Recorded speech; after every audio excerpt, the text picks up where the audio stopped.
জি আলহামদুলিল্লাহ ভালো ভাইয়া। আমার হোম ডিস্ট্রিক্ট টাঙ্গাইল। পড়াশোনা করছি জগন্নাথ ইউনিভার্সিটিতে, ইকোনমিক্স ডিপার্টমেন্টে। এখন তো আলস্টেন ইউনিভার্সিটিতে এমএসসি ইন্টারন্যাশনাল বিজনেস। পুরো একটা রেটটা তো বলতে ইচ্ছা করে যে ইমাম ভাইয়া আমার আর স্টাডি মাইলস্টোন আমাকে এত হেল্প করছে, আমি কিভাবে বলবো। আর আমার অনেক এক্সপিরিয়েন্স আছে, আমি বলতে পারি যে কয়েকটা এজেন্সিও ঘুরছি, অনেক জায়গায় অনেক প্যারা পাইছি। তারপরে এখানে আসছে মনে হয়েছে যখন যাকে নক দিছি সঙ্গে সঙ্গে রিপ্লাই, এটা কখনো পসিবল না যে কোনো এজেন্সি এইভাবে দেয় না। 4-5 জন লাগায় রাখছে ভাইয়া, ওইদিকে বেলায়েত ভাই, ওইদিকে হিমেল ভাই। এটাই রিল্যাক্সের ব্যাপার, কারণ আমি অলওয়েজ টেনশনের মধ্যে থাকি। তো যখনই কাউকে নক দিই হেল্প পাই। আর ইমাম ভাইয়া তো রাত দিন কোনো কিছু না, তারপরে শেষে যখন টাইম পায় তখন এসে রিপ্লাই দেয়, সঙ্গে সঙ্গে রিপ্লাই দেয়। হিমেল ভাইয়াকেও জ্বালাইছি প্রত্যেকদিন, ভাই আমি কি ভিসা পাবো?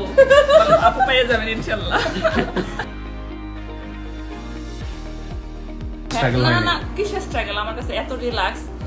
আমার সবসময় মানে কিভাবে আমি এত কৃতজ্ঞ, আমি এটা বলে বুঝাইতে পারতেছি। আমি খুব এক্সাইটেড, আমার খুবই ভালো লাগছে। আমার কাছে মনে হয় যেটা বলতে ইচ্ছা করে যে বাংলাদেশের বেস্ট এজেন্সি স্টাডি মাইলস্টোন।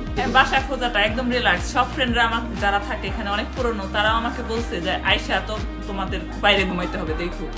পরে যখন দেখে এত সুন্দর বাসা খুঁজে দিচ্ছে, বলে দিলেন এটা তো মানে খুবই ভালো, সে আসলেই তোমাদের জন্য অনেক কেয়ার করছে।